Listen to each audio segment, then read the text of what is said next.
I can hear you fine, but yeah, figure it out. I don't know if you've got different. Okay, yeah, no, I'm good. It's good. It said it was using my computer headphone, my Oh, computer okay. mic. It's on my Snowball. So, how you doing? Yeah, I'm good, thanks, man. How are you? Whereabouts are you in America? Right. No, I'm in Canada. I'm in Okay. near Toronto, just outside of Toronto. So are you quarantined and stuff there, or? Yeah, they've got the schools are closed. There's March break, but then they're closed for 2 weeks. My gym just sent a message that they've shut down. It's yeah, it's a crazy time. How about where you are? Yeah, I Everything mean, locked down? no, everything functioning completely normally, but I'm in self-isolation because I think I've got it Oh, at the minute. oh, do you? Wow. Yeah, I've got I, I've got I quite a cough and stuff and going on, so yeah, well, and then like, how do you know if you have just a normal cough? Like people get coughs exactly. Yeah, every winter, right? So how do you yeah, know? But no, I'm not in official yeah, quarantine, but it's just social. What is it? Social. yeah. To try and stop it spreading through the Yeah, population or whatever kind of yeah. thing. Yeah. Trying not to see too many real people. So I guess the last I might. time, yeah, don't worry. The last time we kind of spoke was on SJ stream like 2 months ago, right? Yeah, yeah, All yeah. right. Yeah. And I don't know. I've not seen much of what you're up to since then. I kind of didn't make many videos in that whole time or do a whole bunch of stuff. But how have you been getting on since then? Or how did you find that? If you want to reflect on that at all. Yeah, that it was a that I mean that was a good stream. I mean, I wish we'd spent a little more time on. I guess there were a lot of people, so we had a lot of quick topics Yeah. there. But so we didn't really get too much into it. I've been doing a weekly stream with John Buck, Oh, so okay. Right. on the Beverly channel. We've been doing. Do you know John Vervecki, No, I Awakening don't from the know. Meaning Crisis? It's Oh, so I've he's heard of his stuff, yeah, but I've not like really yeah. watched it. So he has this series, Awakening from the Meaning Crisis. Sorry, I don't know. My Don't worry about glasses it, keep on man. fogging up, but I think it's because I just put on a sweatshirt. But he's got this series called Awakening from the Meaning Crisis. He's like a U of T prof. He's similar to sort of a nicer Jordan Peterson, Okay. and a little more academic Right. than Peterson. But he's got this fantastic series, which is well worth doing. So we've been well worth watching. It's 50 episodes, but Yeah. it's a brilliant, and we've been doing a weekly podcast, and I have my own channel, although it's I only have about 4 or 5 videos up, although I'm planning my first real scripted video now on sort of top 10 tips for having productive discussions, Right. or Okay. work on something a little more snazzier for it. But So do you want to but talk? I guess for people on my channel who aren't familiar with what you do, what's your whole kind of thing about? Where are you coming from with what so you're are we trying to are we do? live, or are we already Yeah, yeah, live? yeah. We're Oh, on it. okay. That's sorry, sorry. I Okay. should have. Hi, everyone. Uh, so so sorry, you were asking how Yeah, sorry, yeah. Like just repeat. so for people, I guess who this might be like their first time seeing you, whatever, on my channel. Um, like, what is your whole kind of thing about what's the project that you're trying to kind of achieve through YouTube, and what's that you're trying to do? Sure. So well, I mean, so my basic I guess I tend to call myself these days a non-theist, just because I'm either a soft atheist or an agnostic, depending on your preferred definition. I've gotten a little fed up with the whole debate over the definition of atheism and agnosticism, so I Sure. define myself as a so my general religious position would be, I'm I'm not convinced that there's sufficient reliable evidence that a God exists, but I also don't think there's sufficient reliable evidence that no deities exist. So you can call it agnostic or weak atheist, or however you want. Over the years, I've spent quite a long time on the internet, and one of the things I've picked up, I think, is I've always sort of taken on almost a mediation type role in a lot of discussions, where I sort of straddle the middle between the warring sides, the sort of the us versus them, the tribalism that we see. And I think I've picked up ways. I think I've found that I've managed to have productive conversations where sometimes other people have, dumpster fires, where they have discussions that sort of fall into, the standard, us versus them. People have their set pattern and they're just trying to score points. And so one thing I've tried to do informally when I'm having discussions is try to move discussions over to being more productive. And now I'm trying to step it up a bit. I'm trying to be a little more proactive, not just in my own discussions, but trying to start a channel, getting on streams, and trying to sort of put my ideas about productive discussions, to the test. So it's not about ideology. I mean, it's about it's about communication. So hopefully, if you have willing participants, it can apply. It doesn't matter. It should allow anybody who has, from whatever ideology, to have discussions with other people without hating them, so to speak. Yeah. So I found when I was in the Christian camp, it's so easy to view everything that's going on in the world in terms of like spiritual warfare and put everything in this box of kind of like evil versus good, that people walk in the light, people walk in the darkness, that kind of thing. But then equally, as I've shifted towards being agnostic now, I would say from the Christian camp now, I get put in that box, and I can see how, especially by like the presuppositionalist types, the Calvinist types, and would you say then that you think what you do helps kind of break down people seeing things like see people as humans and actually engage, maybe pull people away from extreme views? Or well, it's basically so what I tend to focus on is bias. So one of the big biases is our tribal bias. So back in the day, back when we were in tribes, or even before that, when we evolved from other animals, the other really was trying to kill you or steal your stuff.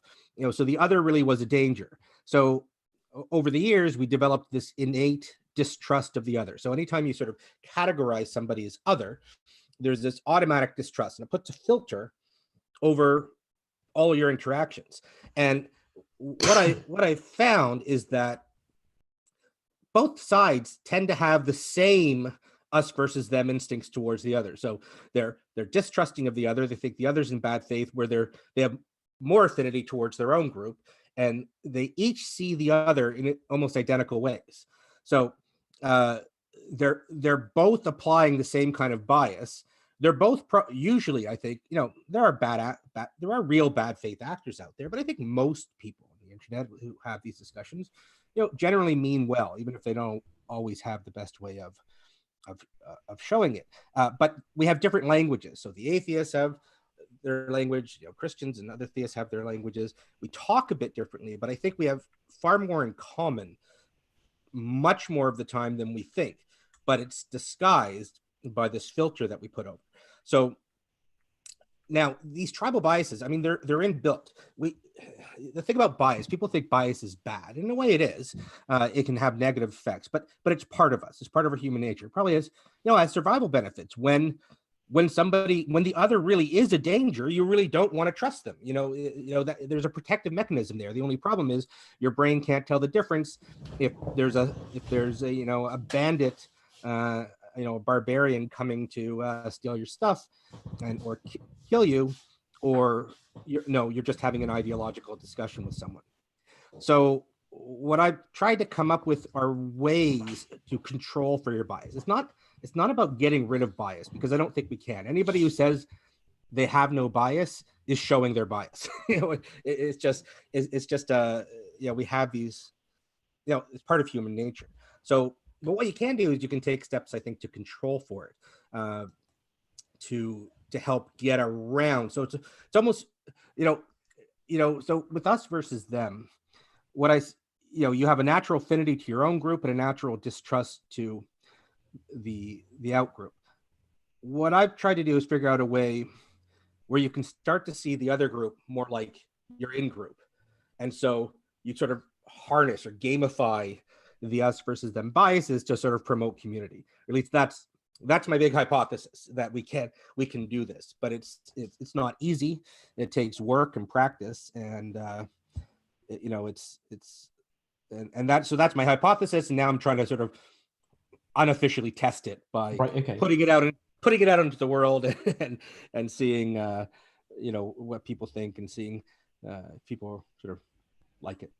So what's like your general strategy for like navigating? So say, like if you're talking either in this context, or say like when we were in like SJ's room, and there's people who are really, really convinced that what they've got to say is right, and maybe quite, want to get quite, what's the word? Not offensive, but they're getting quite head up as their views are being challenged and things like that. How do you approach that sort of situation? Is there like a strategy, almost like an algorithm you put it into, or like? Yeah, so there's a bunch of things. So when you're dealing with somebody who's aggressive, I mean one way well, first I should say, not everybody is dealable. Like, there are some people out there who are just jerks, who aren't interested in having productive discussion. And I've come to terms with the fact that you can't reach everybody. So, it's not, there are going to be some people who are just trollish, or just who are just so stuck in their ways, and they're not really interested in having productive discussion. I know, I remember there was one 24-hour period where I was blocked on Twitter, both by an atheist and by a Christian, who were both pissed at me because I was trying to bring them together. Right. So there are people who are just resistant to it. So let's put them aside. Sometimes you just have to say to somebody, I'm not interested in having, that type of conversation. But I think one thing I found is that people are so used to having these acrimonious garbage fire type discussions, and they sort of think that the internet is supposed to be that way. It's not IRL. It's not in real life. It's just the internet. And I know I was there in the early days of the internet, and I think it was like that. But I think today the internet's so ingrained in our lives. I mean, we spend so much time online that I think we're at the point where we have to start thinking about the internet as pretty well just as real as anything else. Like, look at us. We're here. We see each other's faces. We're having a conversation. You'll have communities on the internet. These theist communities on Twitter, on YouTube, they've been around for years and years and years. You have people who have had relationships, both acrimonious and on the same side for years. These are real communities. So I think when people find that they can have productive discussions, I found that some of them are just delighted because they haven't had one before. So when so we can take a few different approaches. So you say you have somebody who's just the standard, they're doing their patter, they're aggressive, their aggressiveness, their standard, standard internet fare. You can, first thing I think you want to do is show that you're actually listening to the other person, that you're actually, take time to respond to them. When you and it sort of can throw people off their game. They're not used to that. So much of the time where people aren't really talking to each other. They're talking at each other, and they have their, they've had, to some extent it's understandable. You've had these discussions over and over and over again, some of them thousands of times, and you get into your comfortable patterns. But if you actually start engaging with someone, and even when they're aggressive, and you start saying, okay, I hear what you're saying, but let's break this down, and you show them that you've heard them. That's important, because a lot of times people don't hear each other, and they don't give any indication to the other party that they hear each other. So just showing somebody that you've taken what they've said, you've read it, you've made the attempt to understand it, that alone I found often can reduce aggression and can sort of just take the edge off, where suddenly they're all ready for the fight. And when you respond civilly, it's not about, people talk about tone policing. You have the people who say, I say what I mean, and I'm tough, and I say it like it is. And what that usually is short form for is they're jerks. Right. and the problem with that is that it triggers emotional reactions in people. So it's not about being nice. I mean, it's in common with being nice, but being civil is not the same as being nice.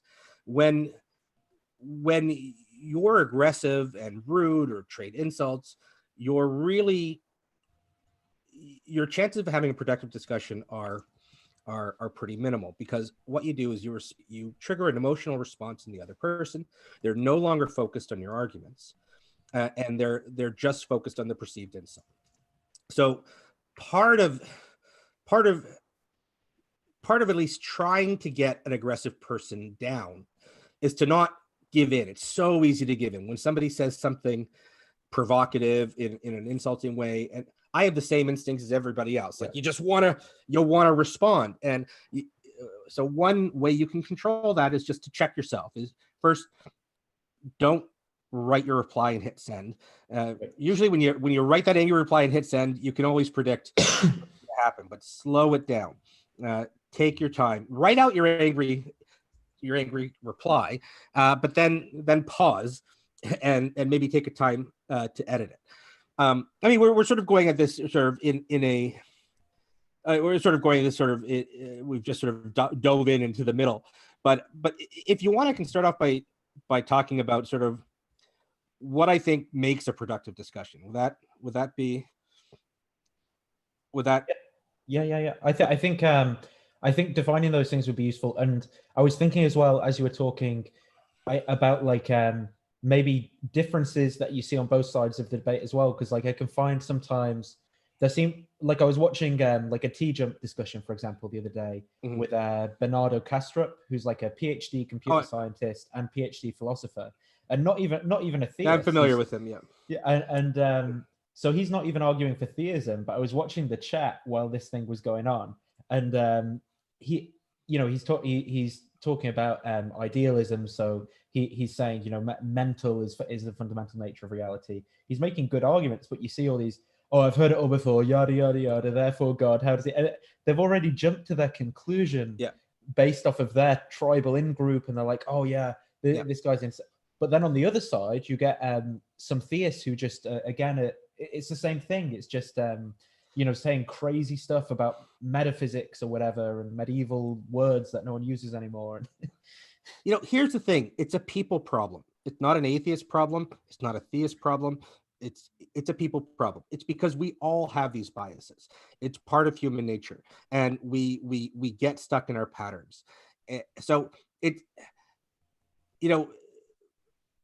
the way I think of these biases is there's something like I like to say bias is our common enemy. So now, again, that's not to say bias is always our enemy. Like I said, these biases are there to protect us in a lot of cases. If there's if you're in a country that's at war, these tribal biases are very important. But in these type of cases where there's no threat in that way, we each have them. So each side has them. They just express them sometimes in different ways. For example, theists, Christians are often they don't swear as much, in general. So they in some ways they come across as more civil in that sense. But theists can be just as demeaning to atheists, or considering atheists evil, considering atheists to have no morals. It's they think the atheist is in bad faith in the same way that the atheist thinks the Christian's in bad faith. Atheists may just express it in a slightly in a different way, and each side says to the other, "I've heard it all before." Right. And the funny thing is, in a way, they've heard it all before, but it's because they've heard the pattern before. But what they haven't done a lot of the time is engaged with the other side. So what I've come up with sort of five criteria that I think make it for a productive discussion, and each one is sort of a more productive discussion. So my first criteria for having a productive discussion is the parties leave better having understood one another. Right. It's surprising how many discussions people have on the internet where the parties leave having no better understanding of one another. I mean, I would think that happens much more, unfortunately, than the other. So if the parties leave the discussion having better understood one another, that is a productive discussion. Like, I'm happy. If that's all I've achieved in a discussion, that's amazing. I understand you and you understand me better. That's that's great. And we can get into ways for how we can help that. So that would be number one. The next level, the parties are able to identify areas where they agree with each other. And Right. so much of the time we focus just on the areas where we disagree, and we forget about the areas where we agree. Now, I agree, you don't want to spend, it's not as interesting talking about the areas where you agree. We want to focus on that, but I think it's important to identify those areas, to acknowledge to each other, hey, I agree with you there. I don't have to be, just because I'm on the quote unquote other side, I don't have to be contractually obligated to disagree with everything you say.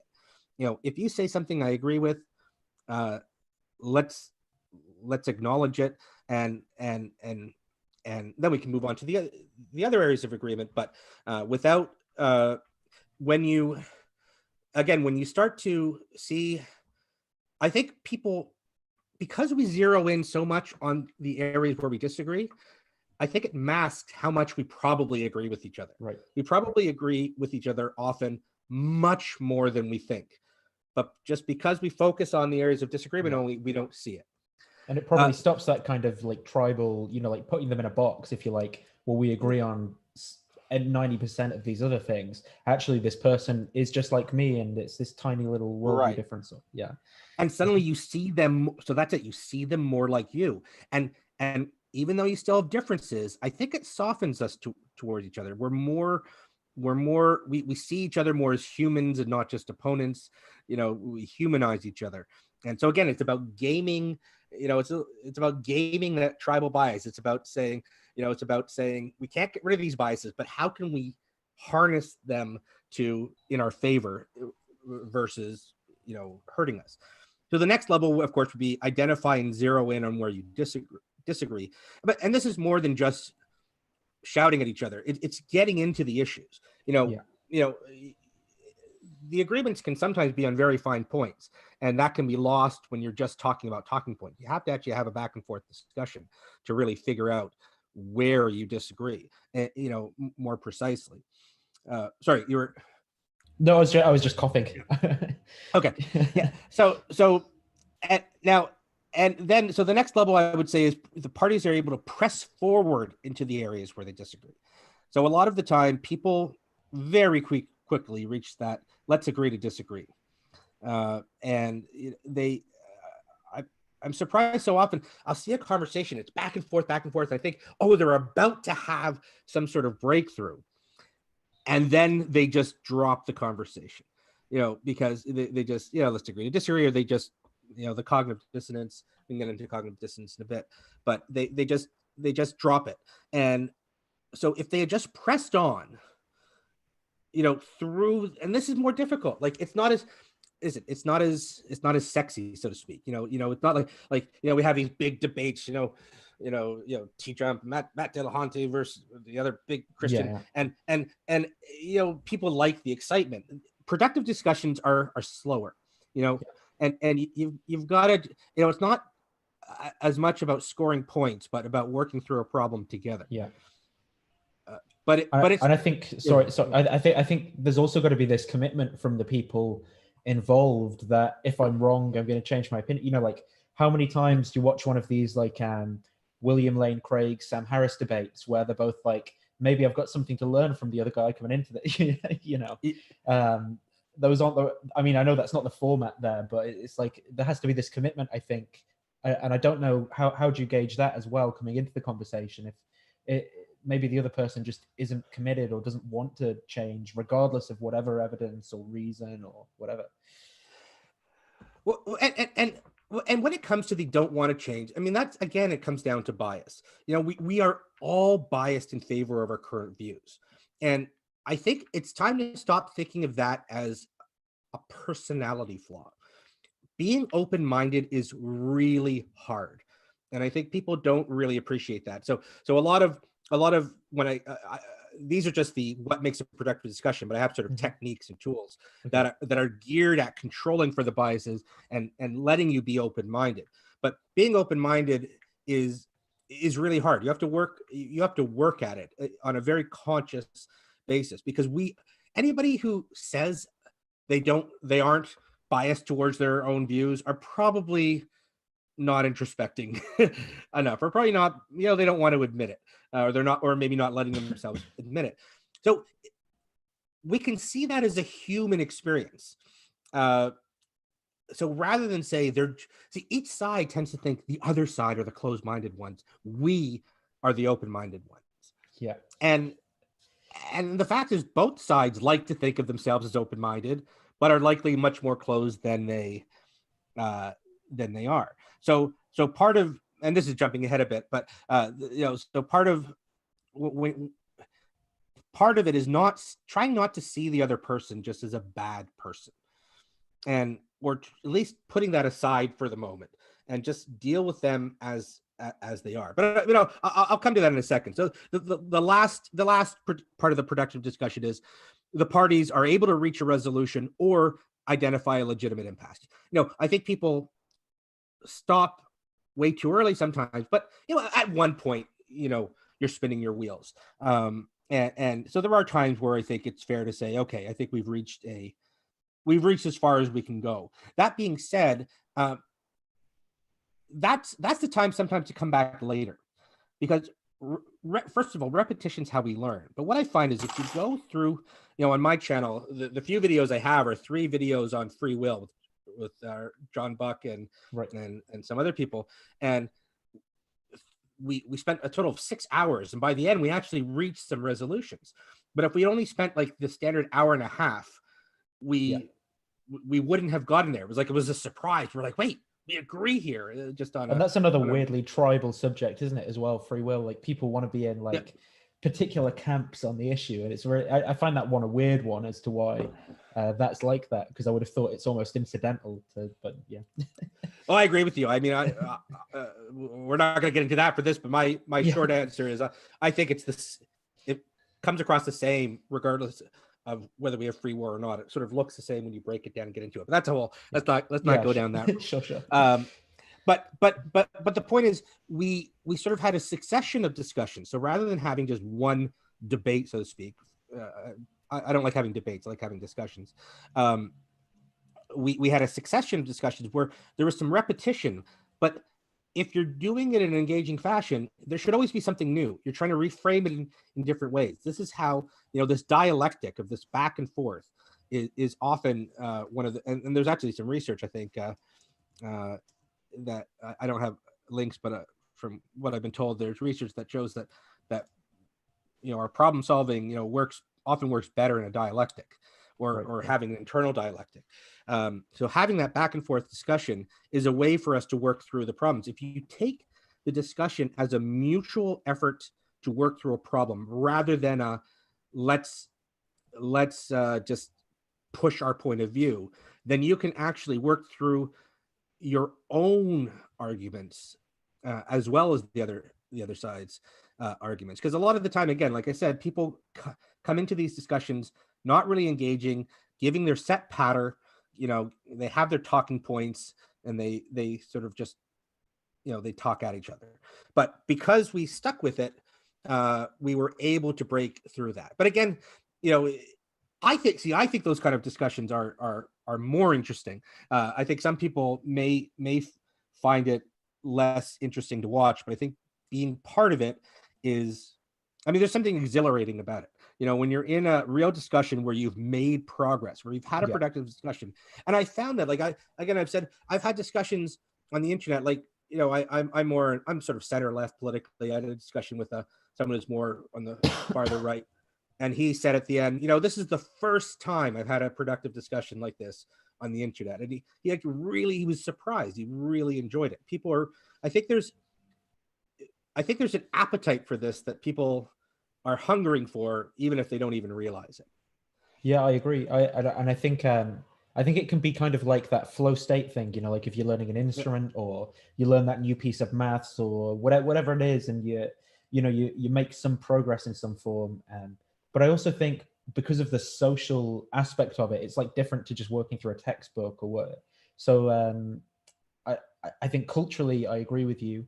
Like, this is something I've seen in, like why, say, like Joe Rogan's podcast is so popular or something like that. It's because of people's craving to hear people honestly approach and talk about topics, when all that like social media algorithms and big news brands seem to do is like polarize more and more into like crazyville, and it's so weird to hear people like first have some intellectual humility before subjects, and then secondly really try and get at the truth without like this weird, you know, I'm on Fox, or I'm paid by this person, I've got this color tie on, I've got it. Yeah, I don't know. Or just on the internet, where you have, again, these groups, and again, there's these tribal groups, and people have, like you said, oh, I've heard this all before, you're just spouting nonsense, you're just delusional, or you're just naive, or or you just don't want to believe, versus sky daddies and things like that. Like, people have these set patterns, and I don't even know if they're really thinking it through. Like they don't, so I mean, I can get into, a lot of times people don't ask questions. They don't ask real questions. They ask a lot of rhetorical questions. They ask questions that are designed to trap. But sometimes before you get into your argument, just making sure you understand the other side is so important, and that's something that often isn't done, or it gets, people don't make sure, they often don't make sure they've completely understood the other side's position before they respond. Right. What they often do, I think, is they wait for keywords. They zone in on keywords, and then they respond based on their pattern. And then you have, oh, you're straw manning me. So everybody, it talks about being straw man, and they are straw man, but it's Oh, it's all right. I was just going to show you something on the screen that I thought you might find cool. You carry on talking though. I was just setting this up so you could see it. Okay. So you've got the people. Yeah, you've got people. Each side is accusing the other of straw manning, and what they're really saying is, you're not really listening to what I'm saying. You're not really responding to what I'm saying. You're responding to probably your predefined beliefs about what my position must be. And so they're not really engaging with each other. So starting off by, first thing, defining key terms.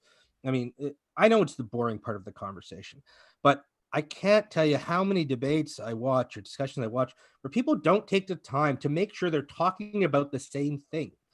Because very often people are using the same words and they don't actually mean what the other person means. There's subtle differences, but that can be really important.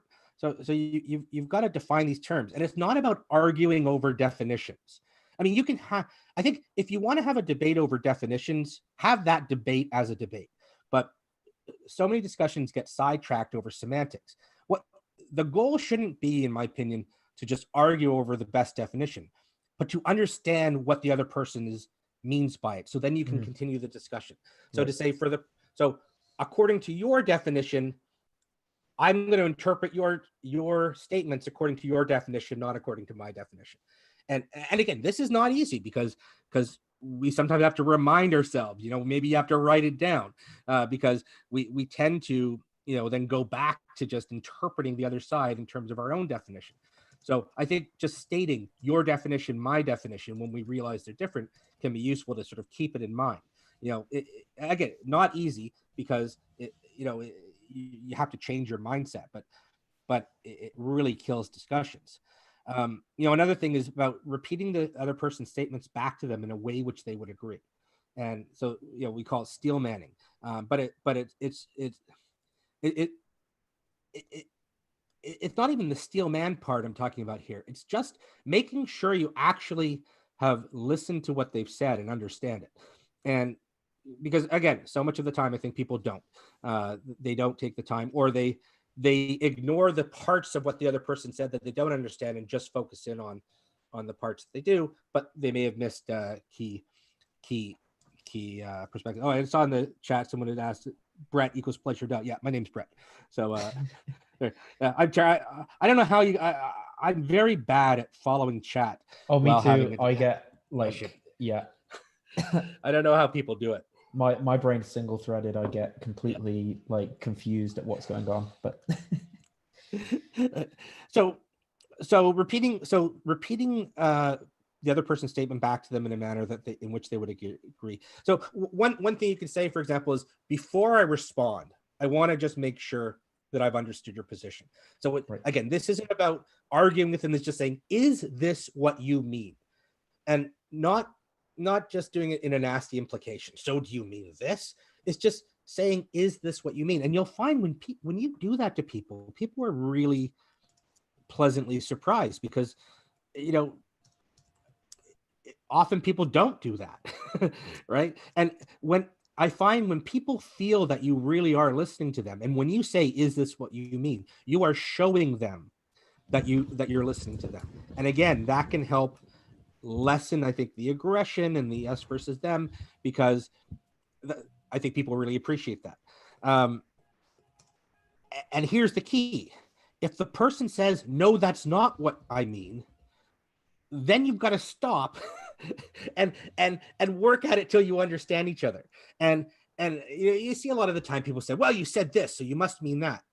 I think if somebody says, no, that's not really what I meant, you know, people aren't perfect in how they express themselves. You know, these aren't dissertations that they've spent, you know, months working on. You know, we're often careless with our words. But when somebody says, that's not what I mean, rather than say, well, yes, it is, it's what you said, and I'm going to hold you to it, let them change their position. Let them clarify. And because otherwise, you know, what's the point? You're arguing with the position the person has said they don't have. Yeah. And there can be like this definite kind of lack of charity. And I find this on, I mean, even I can do it sometimes. I found often when people like want to misrepresent what I'm saying, then I'll just be like, well, I'm going to just show you that you're an idiot. Like, and then that's not useful. That's not a useful way of going forward. I think being charitable with people in discussions, and really, because there is this marked difference between just rhetoric or being entertaining or whatever, you know, like and really trying to be useful, get good information out there, learn more about the world. And I think that's entertaining in its own way, but the value of the extra learning and education is so much more than just the, you know, like face value entertainment of saying, well, what in your worldview justifies that? What's ultimate in your worldview? What's ultimate, you know, like, and just playing that rhetoric game. and yeah, and I actually Steelman and Principle of Charity is one of my things down below. So yeah, no, for sure. I mean, when there's two ways of interpreting somebody's statement, one that makes them look like an idiot, or one that makes them look, you know, makes it seem reasonable, why not assume it's the reasonable one? Or don't assume anything. Ask them. Ask question.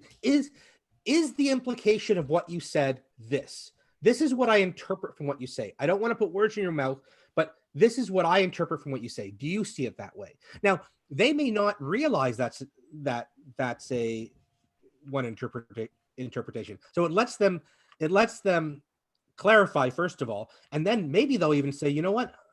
No, you're right. That is actually an implication of what I said. You know, but when you're not doing it in an attacking way, if you're not saying you're a bad person for believing this, for having this statement, because it has this effect, but saying, this is how I see the implication of this. You know, is this what you were getting at? And then, so you're having a conversation, a back and forth. You're not, so like, ask questions. People don't, and ask non-rhetorical questions. Whenever there's any doubt, ask questions, ask lots of them, and be prepared to answer some in return. You know, asking questions and answering them in good faith really helps people avoid talking past one another, because that's how you engage, right? You're not just, otherwise it's, again, just giving your pattern. And also, don't presume every question that the other side says is rhetorical. You know, what I found is even when they ask a rhetorical question where you think it's rhetorical, just answer it. You know what? People are so afraid of being caught in a trap. And you know what? Sometimes I'm a big fan of the Socratic method. You know, I like leading people down the garden path. So do you agree with this, this, this? And then, okay, well, this is the implication.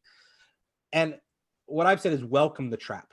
You know, there's two things that'll happen. Either you get caught in the trap and you recognize that there's a problem with your position, or you have a way out of the trap, and and your position is sound. But both are having to change your position is not a bad thing.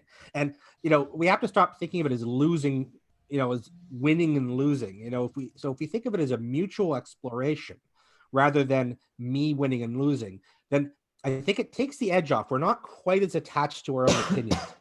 We can say, we're going to explore my view, we're going to explore your view, and it lets people, again, it's about really tricking yourself into being less biased. Right. Because when we think of it as defending my position, you're biasing yourself. You're enhancing your bias. So it's really, so these are all controls for these biases. And again, none of these are easy. Like I think I've developed a lot of this because I've sort of developed it over years, but it takes work, and it's hard to do all this in practice.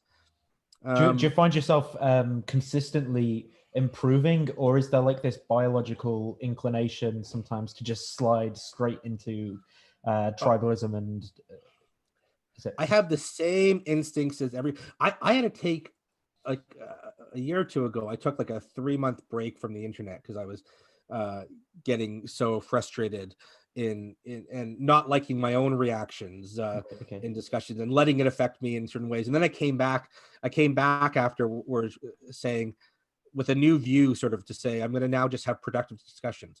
And if somebody doesn't, I'm going to offer the productive discussion. I'm going to try to encourage it. And if somebody doesn't want it, I'll just say politely, you know what, I'm going to withdraw. I'm not, that's not the kind of discussion I want, good day, right, sir. It's not about reaching everybody. It's about looking for the people who want to have these conversations. And I've been finding that I'm finding more and more of these people by focusing, like so many of the time, like I used to do this too. Like it's so easy to, you get the emotional trigger and you just want to respond angrily, and you respond and that snap back, and it's so easy to do. And like I said, these are controls. I have just as much of that instinct to lash out as anybody, and anytime I give in, and when I give in, I know instantly as soon as I press send or I've said it, I'm like, oh, I know it's going to happen. And I'm thinking of one just today where someone said, oh, so how did the universe begin or something like that? And I just said, I don't know. And they said, oh, at least you're admitting the insufficiency of your worldview to explain obvious things or something. And like my instant reaction is, no, you bloody moron. Like me not knowing doesn't entail that therefore your desert god did it. Like, yeah. But the one thing I've learned is that having productive discussions is really, really hard. And it's a lot easier to give in, and everybody does. So you can't be too hard on yourself when you give in. Like, I think it just takes practice, a lot of this stuff. Right. Okay. So one of the tools I use is trying to put myself in the other person's shoes. So to think, if I believed what they believe, how would I react? Like, for example, I say, if I was a Christian who believed in the, demons and pitchforks, fire and brimstone version of hell, what could be more important to me than trying to convince people not to get stuck in that? I mean, there wouldn't be nothing more important than trying to avoid the people you know and love going to hell. Yeah. And so putting yourself in their shoes. Now, I may say I disagree with that, but if I did believe that, it makes sense. A lot of the behavior, and then from the other side, the Christian can say, if I lost my belief, would I really just want to go out killing and murdering and stealing? Right. Putting yourself in the other person's shoes, trying to see it from their perspective, changes yours, and it disrupts your normal thoughts about it, and it can help. Again, it can help bring you closer, because when you put yourself in their shoes, you are literally trying to make yourself more like them. Right. So you're bringing them again closer to the us versus them, right? And I think it reduces that bias. But a lot of the time we don't do that.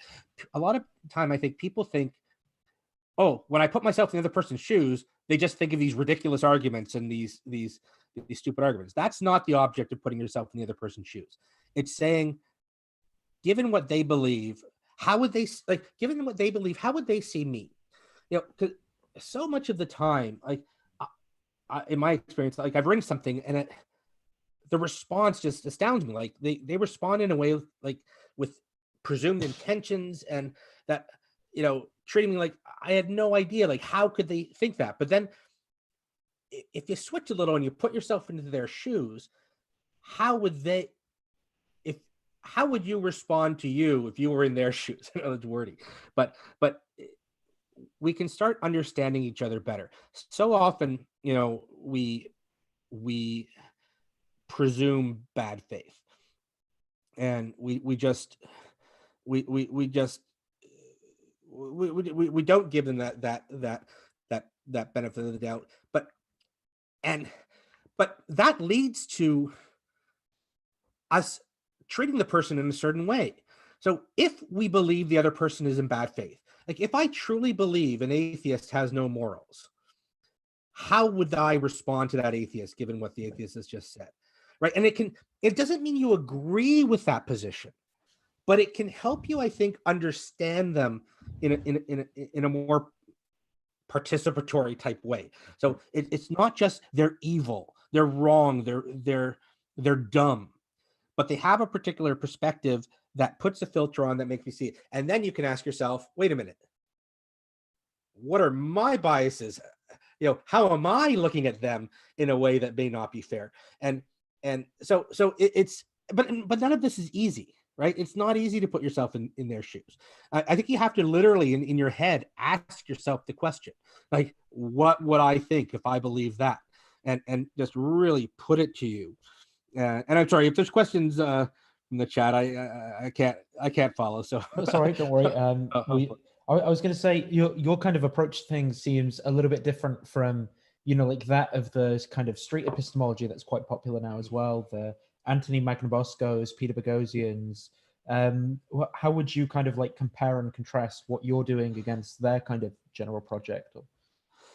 I mean, well, I haven't watched too much of the street epistemology, but I mean, one thing is it's a little hard, like just going up to random people in the street, I think, when they're unprepared. I mean, I think, there can be some use in it to sort of get their minds thinking, but that's not, I think to get into a discussion, a productive discussion, I think it has to be really a two-way street. Both parties, to really be productive, have to go and saying, this is what we're going to do here. And so I can't talk enough. I watched some street epistemology a while back, but honestly, I haven't followed it enough, so I can't really comment too much on that. I've seen people talk about the street epistemology, but I don't want to just go off on what they say. But I'm really talking about more people who are coming to look for these discussions, rather than Right. like I don't want to have a discussion with the Christian who isn't looking for a discussion. Yeah. With this, like I'm not looking to proselytize. I'm not looking to just impose my view on other people. I only want to talk to people who want to talk to me, right? You have so many people who sort of demand conversations from other people, and that's, why would they want to have a conversation with you if you're going to just go in and say, you owe me an explanation for your position? I get that objection to it. What about, I suppose, what about the general conversational kind of strategy of that, the style of just asking these questions about how people came to their conclusion? Do you think that loses something from what you're trying to do in your kind of style? Or no, I think that's part of it, but it's got to, I mean, that's part of it. Asking questions, I think, again, asking questions is key. Now, the thing is, now it depends what you're doing. Are you just asking questions to lead them down a garden path? I mean, that, again, I like the Socratic method. I use it, but when I do it, I'm doing that. Like, that's what I'm doing. But there are other times where you have to also ask the questions to really just try to understand one another. So if I suspect probably, I think the street epistemology part is probably a part of what I'm doing, but I don't think it's enough to have productive discussions, to just have that just the Socratic argument style, which again I'm a big fan of. I love Yeah. I use that sort of approach myself. Yeah. You know, because the other thing is to really have a productive discussion, it should be a two-way street. So it shouldn't be just you asking them questions, but they should be asking you questions, and you should be prepared to I think answer. this might be why when a lot of like Christians look at what street epistemologists are doing, they see it as almost some like kind of like voodoo magic, try and make you lose your belief in God thing. And I think it's because it follows that really, really algorithmic procedure of just asking the questions and not asserting the positive things. Whereas if you're like engaging in a normal conversation with someone, trying to understand how we come to a conclusion better, it just isn't kind of exactly like that. And so when they're viewing a lot of things in this us versus them compartmentalization, and they see someone doing that, it's like, oh yeah, these evil street epistemologists with their voodoo stuff, and I think that then the discourse gets polluted a little bit by the labels and tags of the whole thing. Well, here's the thing: if you're really going to have a productive back and forth discussion, you have to risk having your mind change. You have to be willing to put that on the table. So if the street epistemologist is only going in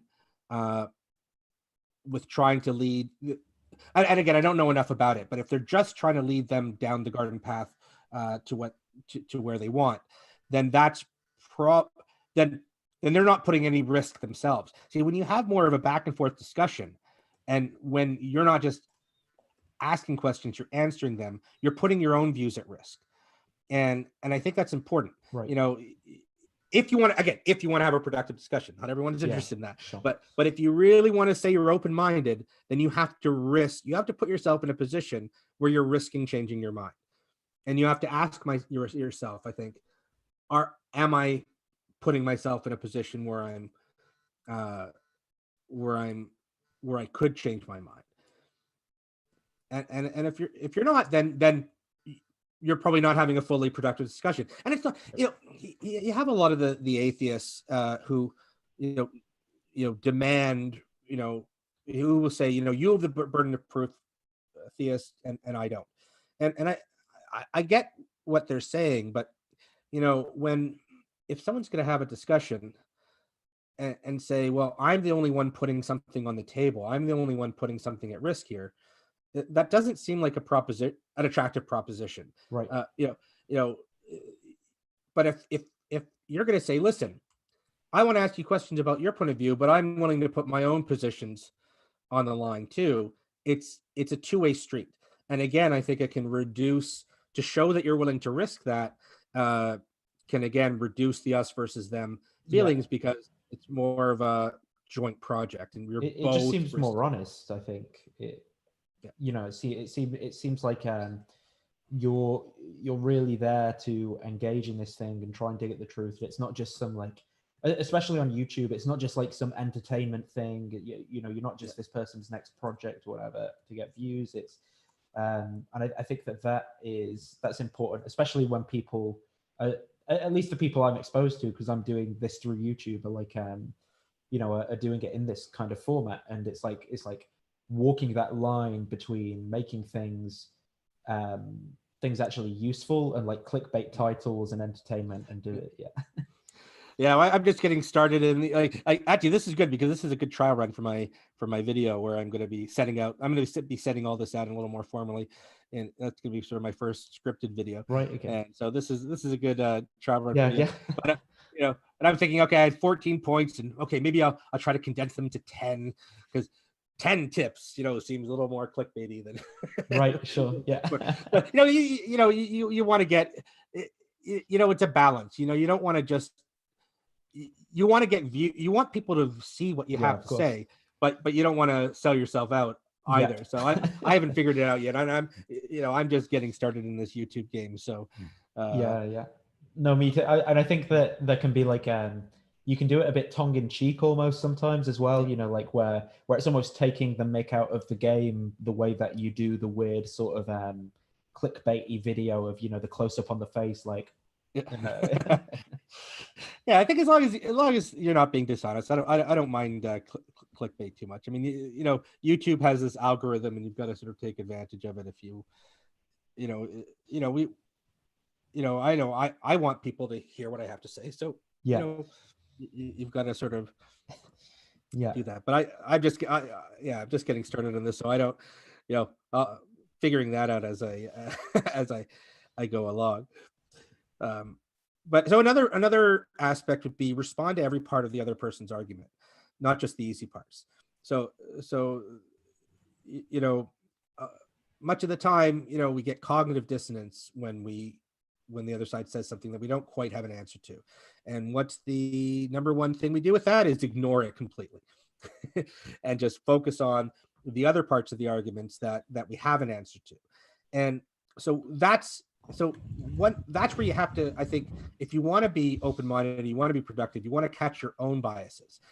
Now, it's really hard. It's a lot easier to catch somebody else's bias and errors than your own. So one thing you can do is to go into this conversation saying at the beginning, hey, we're each going to help the other overcome our biases.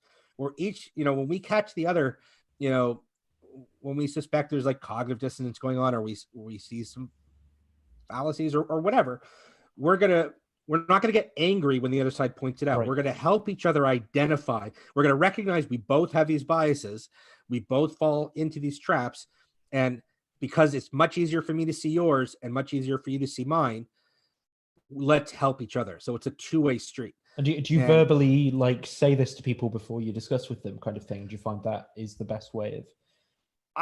I think now I haven't had too many times where I've tried this one in practice. This is more theoretical, but that's my idea, is that this is what I want to start trying to say. Hey, before the conversation starts, let's each try to help the other spot our own biases, and let's try to do it. And it means not being a jerk while you do it, and it means not saying. And I think it helps. I think what it will do is help us both identify that we each have our biases, because we do have our biases. And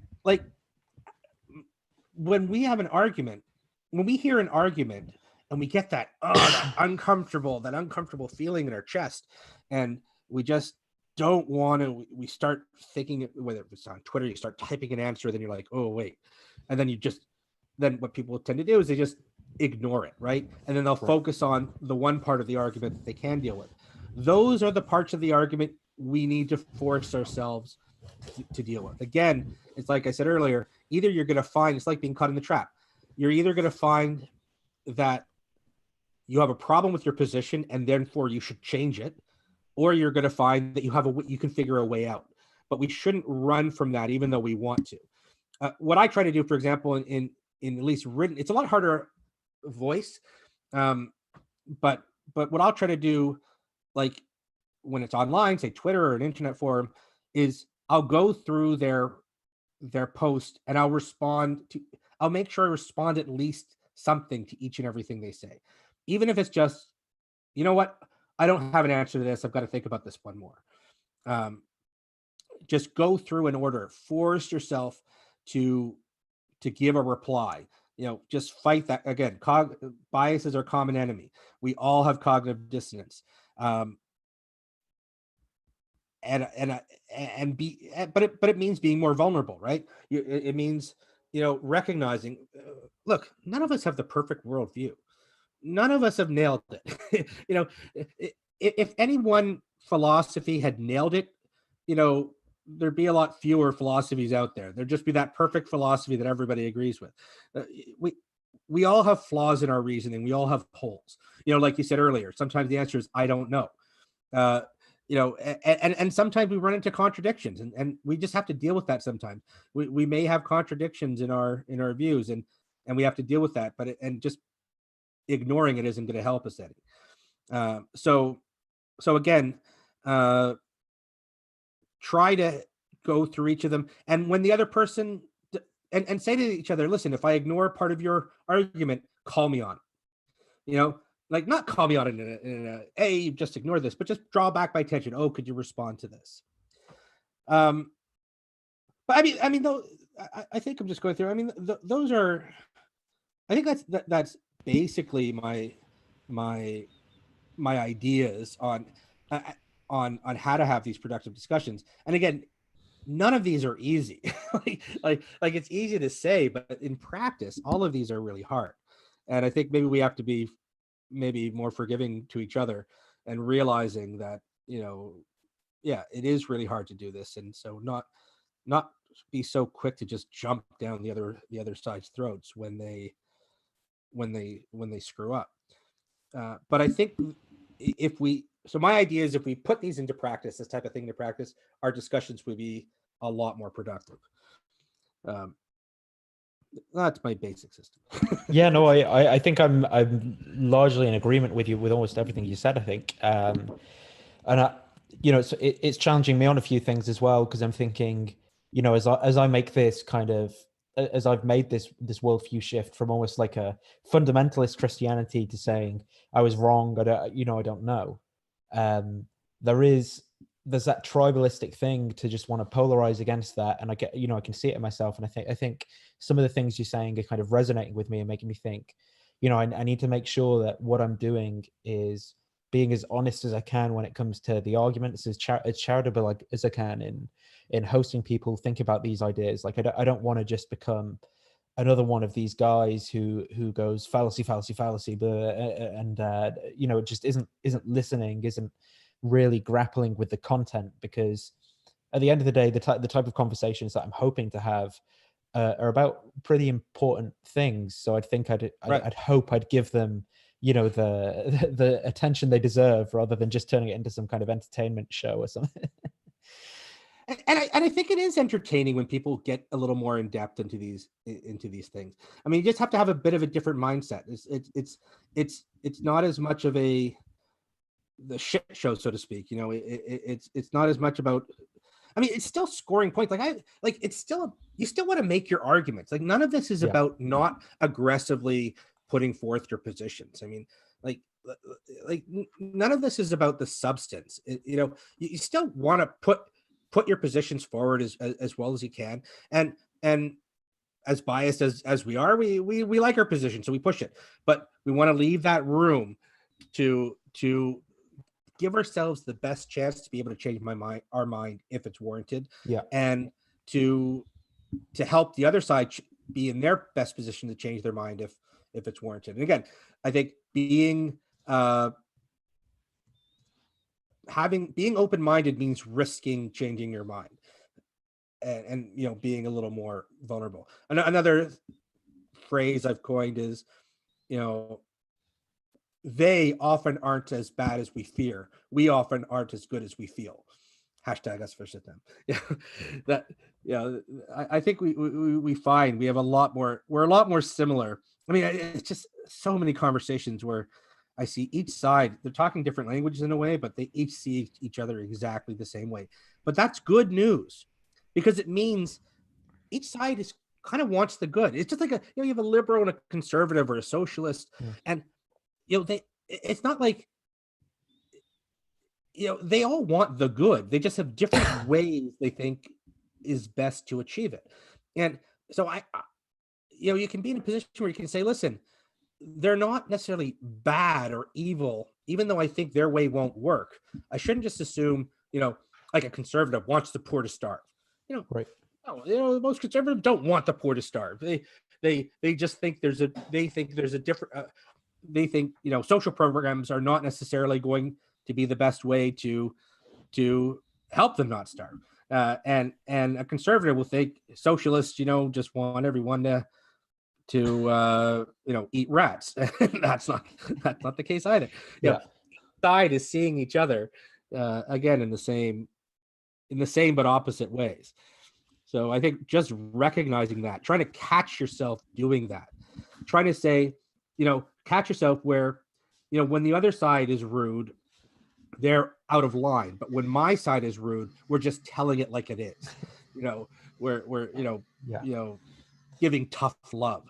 So if you can catch yourself saying, what if my side was the one saying that, would I react the same way? Anyway, it's no, I think it's a great point. And I think politically as well, because you think about the religious debate and it's kind of intertwined, but there's certainly so much weirdness. I mean, maybe I don't know, because I've only really been thinking about politics for maybe 5 years of my life, but it seems like an especially bizarre time politically in places like America and the UK, with all these big issues and like such kind of caricatured positions on them all. So this format of approaching conversations, of thinking about things, of might, who knows how, maybe it's not going to change things at that global level or whatever, but it might just change a few people's kind of positions on things, however wide that sphere of influence is on YouTube or whatever, by being this way. So well, that's my idea. It's like I don't have any illusions about reaching the masses, but it's about identifying people who want to have these conversations, and then showing they can work, having more of these conversations where people are sort of trying to put these into effect, and seeing that they're having better results, and then maybe it catches on, but I'm not focused on the big, on the big field. It's just start off by talking to the people that you talk to, just the people around, the people that we're interacting with, and hopefully it spreads. Yeah, I've got juggling lessons in the chat, who's been he's been getting quotes out of you. Oh, cool. And they've been pretty cool. I think I've been watching them as he gets them. So yeah, I'll put you in touch with him after, so he can. I think he's. Oh, sure, yeah. He said he's made a document of it or something. So. Awesome. Yeah. No, that's great. I think people want this. I mean, I think a lot of people, even though they're stuck in this sort of us versus them garbage fire style of debates, I think when they find they have good discussion, they're like, wow, this is amazing. Yeah. It may seem superficially less exciting, but there's just it feels great to have a good discussion. There's something exhilarating about reaching an agreement with somebody with who you disagreed, just of working through an impasse and getting to a result. And even if you don't, just understanding them and saying, you know what, at least I get them. I get where they're coming from. It feels great, but again, it's a lot harder. It's a lot easier to fall into, the traps. Well, we've been talking for around an hour or so now, man. How much time have you got? Are you? I'm good. I have as much time if there's questions, or yeah. Okay. Well, as much time as we need. If anyone in the chat wants to throw over any questions, if they've got them, and then I guess we could work through them. Is there anything on your channel coming up, like over the next month, week, whatever, that people should check out? Well, my first one is going to be, I guess they got in a sneak preview today. I just sort of used this as a practice run. But my first video that I'm going to try to do, my main video. I mean, if they want to see some interesting conversations on free will, I think we took a sort of a unique sort of approach to the free will discussion, like a more productive approach to the free will discussion. But I'm going to be. This is going to be my first. I have a bunch of things I want to do on my channel. So I want to get into a series that I've sort of in my head calling "Why Your Conversations Suck and What to Do About It," and this will sort of be the first video, just my overall view, and then what I want to do eventually is sort of focus in on the different, like I did today, just a little bits of it, but then really zero in and get into detail on them. I'd like to sort of do some mediated discussions where people have had impasses, say elsewhere, and try to, invite them on and try to sort of help mediate through previous impasses to see if we can get past that, and just having interesting discussions. So my biggest thing is I can procrastinate a lot, so I need to just I have a lot of ideas, but I have to get up and do it. Well, you've been doing a lot. I've caught several of your streams, so you've been doing quite a bit. So But that's but great. I know what you mean when you think about like these ideas and stuff that you have about Yeah. stuff, and then like for me, I've had ideas about things, and then all I ever do is like streams like this, and I never actually make Yeah. videos. Well, yeah, it was stream. I mean, that's the thing. My first 3 videos were like streams. So streams are easier in a way because, when you sit down and writing a script or, then you get stuck and you're, Yeah. whereas when you sort of spitball it, it's fine. Streams are great too. And I've been doing on the Beverly channel, a weekly sort of podcast with John Buck, who I saw in the chat earlier. Yeah, he's just put in the chat right now. he's put a funny question for you, which I think is from you talking to him earlier, where he says, "Could you lay out your understanding of non-theistic objective morality?" I could. I don't know if we want to get into. I don't know. I think he's smiling because that's like that's a multi-hour discussion. But I do have my own version of objective morality, which is, the short version is, we all have the drive pretty much universally to survive, thrive, and be happy / eudaimonia / well-being. Okay. However you want to do it. Humans are also not, we're social creatures. We can't achieve these goals on our own. We require other people to achieve these goals. So I think by taking these basic principles, I think you can derive objective morality, including the golden rule, including, and basically, I think you can figure out, objective principles. It's similar. I derived my own, I think, before I heard Sam Harris's. It's not, similar in a way to Sam Harris's, but a little bit different. But anyway, that's my short version there, John. I often talk to I don't know if DJ Rausch is in the chat at the minute, but when we talk about this, we always find the problem with the naturalist view is like, so how, say, animals have generally kind of evolved like an aerofoil shape to fly, and it's because there's these principles that are there in nature, where an aerofoil shape produces more pressure underneath the wing, less pressure on top, so the thing rises due to the speed of the air that's flying. But there is this thing in reality that's there, and the thing we always find is like, when it comes to the morality, and it's like, okay, maybe there's this altruism in like human societies that seems to be like cross-cultural or whatever. Maybe it's there in some chimp societies, but how do we tether this observation of the way that things behave to like an actual fact, as it were, that like that like almost like a mathematical principle, or so some thing in reality? I mean, it's hard, but I mean, like for example, I mean, if we had the rule of not respecting life, right? If we didn't have the rule against murder, there are societies like that today where where the different warring factions are genociding each other, and life is miserable when you have a society that doesn't have a "thou shalt not kill" rule, right? Sometimes I think it takes a little bit. You can't necessarily figure out all this stuff just by thinking it through. I think that sometimes we have to try things out and see what the effect is. But I sort of borrow this part from Sam Harris. If you took the worst thing imaginable, the worst situation imaginable would be a society where 100% of conscious beings suffered maximally for their entire existence, or for forever. Like we can't imagine anything worse than that. So and it's not, suffering isn't just pain; it's just suffering in any way you put it.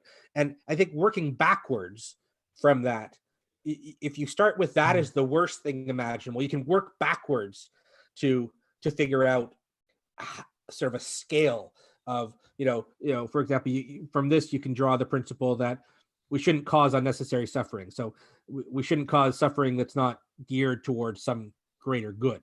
So just causing pain for the sake of causing pain is probably objectively bad. And again, you've got the principle of what is it, the veil of ignorance, where if you're designing a society, you can't choose whether you're going to be the king or the lowest member of the society. How would you develop a society? So I think there are ways that you can objectively you can work out reasonably the right answer, quote unquote. Now that doesn't mean there's not going to be reasonable disagreements. That doesn't mean there aren't going to be a lot of different versions that are close. But I still think you can work out objective principles once you start from these premises. But again, this is like Yeah, sure. We're getting off on that's a whole rabbit hole on its own. So let's talk about free will too. I mean, I think I was a libertarian about 4 months ago, but now I'm a compatibilist. So I've shifted on that one. I don't know. yeah. That's I guess I lean more towards the compatibilist as well. I mean, I and mainly because I can't figure out a way for how libertarian would work, but I'm open to it, but still haven't seen a way. But that's a whole other. We had 6 hours of discussion. Yeah, of course. Look at my channel. Some good discussions. Right. So I don't think there's really been any other questions than John. So we've had people talking about torches, an inward shower. Don't know what that's about. Something about a cat saved a family baby from a random dog attack. I guess that's it. Yeah. So is there anything you want to say to kind of wrap up, or? No, I think yeah. No, go ahead. Sorry.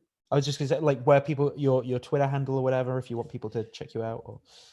Yeah, so you can reach me on Twitter at Pleasure of Doubt. On my YouTube channel is also called Pleasure of Doubt. Again, there's only like I think 4 or 5 videos up, but I do plan on having more. So please, even though there's not a lot of content, just go over and subscribe. That would be great. And what else? I mean, Discord. Best way to reach me is probably Twitter, and yeah, Twitter's probably the easiest way. My DMs are open, so always looking. Would love to chat with anyone. Oh, I've had one question then, I guess, before we close up. Who's the best apologist and who's the worst for both atheism/theism? I never like getting into these, because I never like getting, who's the best, who's the worst. I mean, I appreciate those who are open-minded. I really like. I've had some good conversation with Craig Reed, who I know you've had discussions with. I saw your video recently. You've been chatting. I think he's pretty open.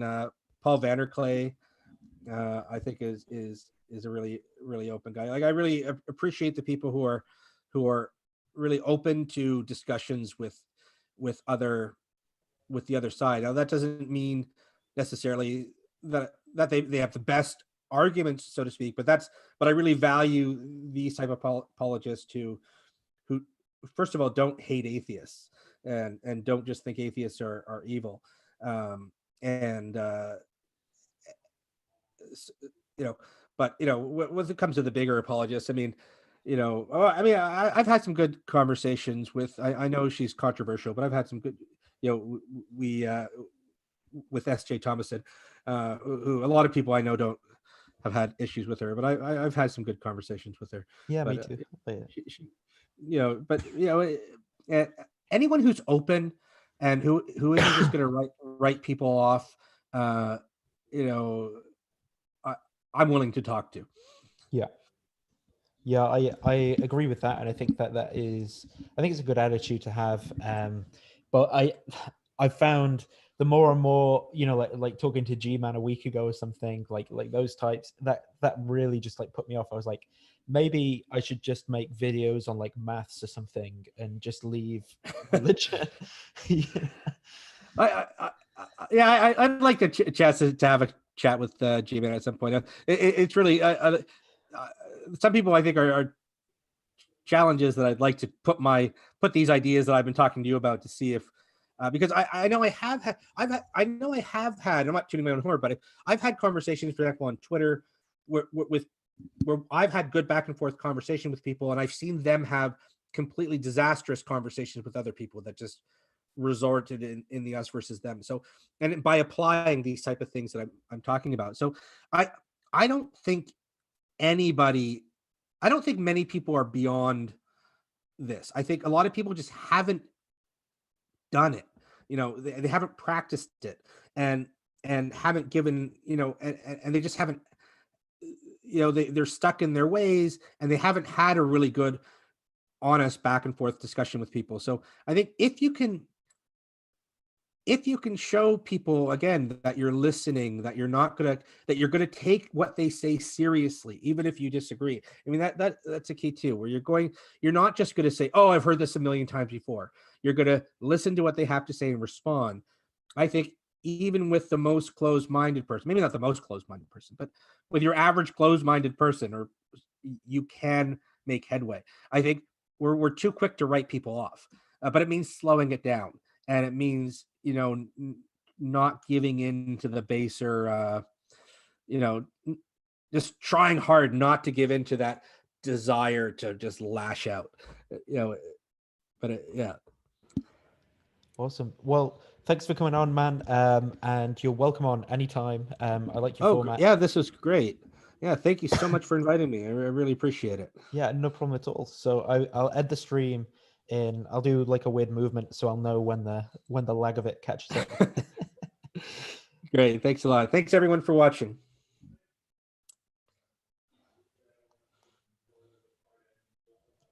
Not there yet.